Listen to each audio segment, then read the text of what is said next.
దేవుని పరిశుద్ధ నామానికి స్తోత్రాలు. ఈ రోజున విలాప వాక్యముల గ్రంథము 3వ అధ్యాయము. ఈ అధ్యాయంలో 66 వచనాలున్నాయి. మొదటి వచనం, నేను ఆయన ఆగ్రహ దండము చేత బాధను అనుభవించిన నరుడను.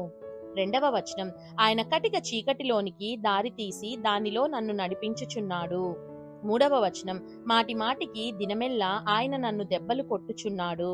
నాలుగవ వచనం, ఆయన నా మాంసమును నా చర్మమును క్షీణింపజేయుచున్నాడు, నా ఎముకలను విరుగగొట్టుచున్నాడు. ఐదవ వచనం, నాకు అడ్డముగా కంచె వేసి ఉన్నాడు, విషమును మాచిపత్రిని నా చుట్టూ మొలిపించి ఉన్నాడు.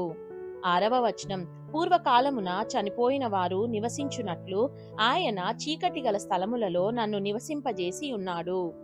ఏడవ వచనం, ఆయన నా చుట్టూ కంచె వేసి ఉన్నాడు, నేను బయలు వెళ్ళకుండునట్లు బరువైన సంకెళ్ళు నాకు వేసి ఉన్నాడు. ఎనిమిదవ వచనం, నేను బతిమాలి మొరలిడినను నా ప్రార్థన వినబడకుండా తన చెవి మూసికొని ఉన్నాడు.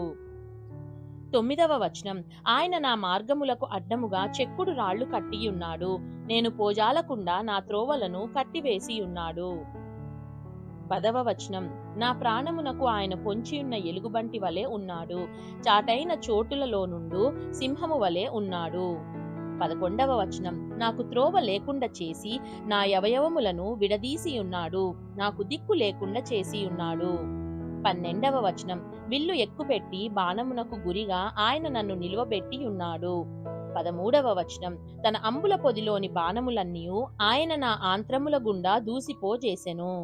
14వ వచనం, నా వారికందరికీ నేను అపహాసాస్పదముగా ఉన్నాను, దినమెల్లా వారు పాడునట్టి పాటలకు నేను ఆస్పదుడనైతిని. 15వ వచనం, చేదు వస్తువులు ఆయన నాకు తినిపించెను, మాచిపత్రి ద్రావకము చేత నన్ను మత్తునిగా చేసెను. 16వ వచనం, రాళ్ల చేత నా పండ్లు ఊడగొట్టెను, బుగ్గిలో నన్ను పొర్లించెను. 17వ వచనం, నెమ్మదికిని నాకును ఆయన బహుదూరము చేసి ఉన్నాడు, మేలు ఎట్టిదో నేను మరచియున్నాను. 18వ వచనం, నాకు బలము ఉడిగెను అనుకొంటిని, యెహోవా యందు నాకిక ఆశలు లేవనుకొంటిని. 19వ వచనం, నా శ్రమను నా దురవస్థను నేను త్రాగిన మాచిపత్రిని చేదును జ్ఞాపకము చేసుకొనుము. 20వ వచనం, ఎడతెగక నా ఆత్మ వాటిని జ్ఞాపకము చేసుకొని నాలో కృంగియున్నది, అది నీకింకను జ్ఞాపకమున్నది గదా. 21వ వచనం, నేను దీని జ్ఞాపకము చేసుకొనగా నాకు ఆశ పుట్టుచున్నది. 22వ వచనం, యెహోవా కృపగలవాడు, ఆయన వాత్సల్యత ఎడతెగక నిలుచున్నది గనుక మనము నిర్మూలము కాకున్న వారము. 23వ వచనం, అనుదినము నూతనముగా ఆయనకు వాత్సల్యత పుట్టుచున్నది, నీవు ఎంతైనా నమ్మదగిన వాడవు. 24వ వచనం, యెహోవా నా భాగమని నేను అనుకొనుచున్నాను, ఆయన యందు నేను నమ్మిక ఉంచుకొనుచున్నాను. 25వ వచనం, తన్ను ఆశ్రయించు వారి ఎడల యెహోవా దయాళుడు, తన్ను వెదకువారి ఎడల ఆయన దయచూపువాడు. 26వ వచనం, నరులు ఆశ కలిగి యెహోవా అనుగ్రహించు రక్షణ కొరకు ఓపికతో కనిపెట్టుట మంచిది. 27వ వచనం, యవ్వన కాలమున కాడిమోయుట నరునికి మేలు.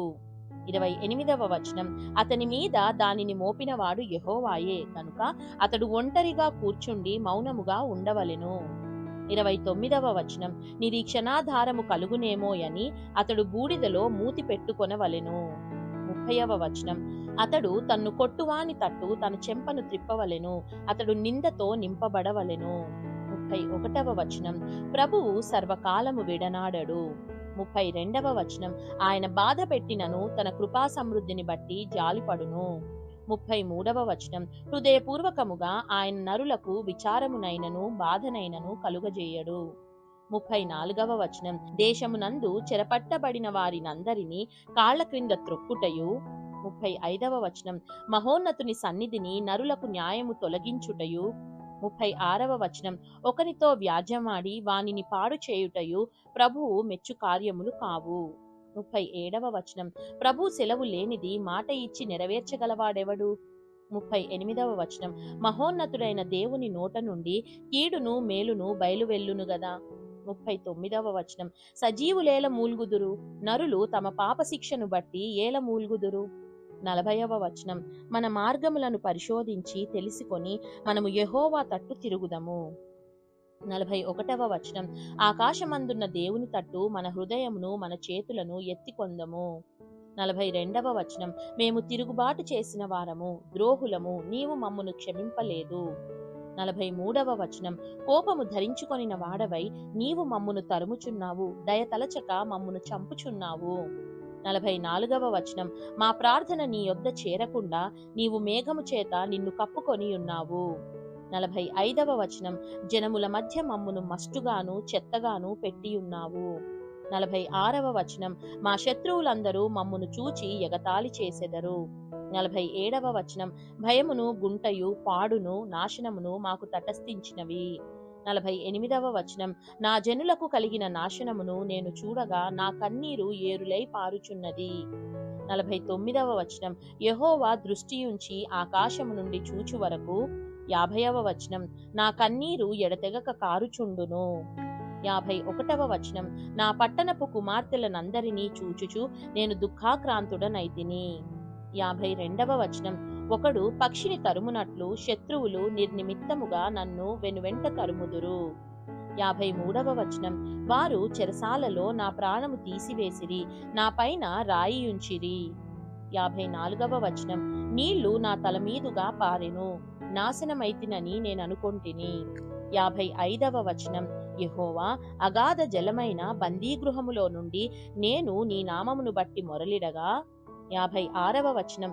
నీవు నా శబ్దము ఆలకించితివి, సహాయము కొరకు నేను మొర్రపెట్టగా చెవిని మూసుకొనకుము.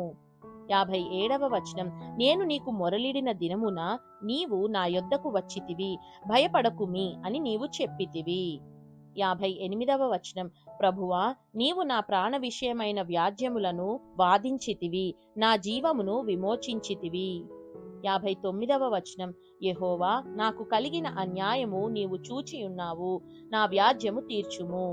60వ వచనం. పగ తీర్చుకొనవలెనని వారు నా మీద చేయు ఆలోచనలన్నీయు నీవెరుగుదువు. 61వ వచనం. యెహోవా, వారి దూషణయు వారు నా మీద చేయు ఆలోచనలన్నిటినీ. 62వ వచనం. నా మీదికి లేచిన వారు పలుకు మాటలు దినమెల్లా వారు నా మీద చేయు ఆలోచనయు నీవు వినియున్నావు. 63వ వచనం. వారు కూర్చుండుటను వారు లేచుటను నీవు కనిపెట్టుము, నేను వారి పాటలకు ఆస్పదమైతిని.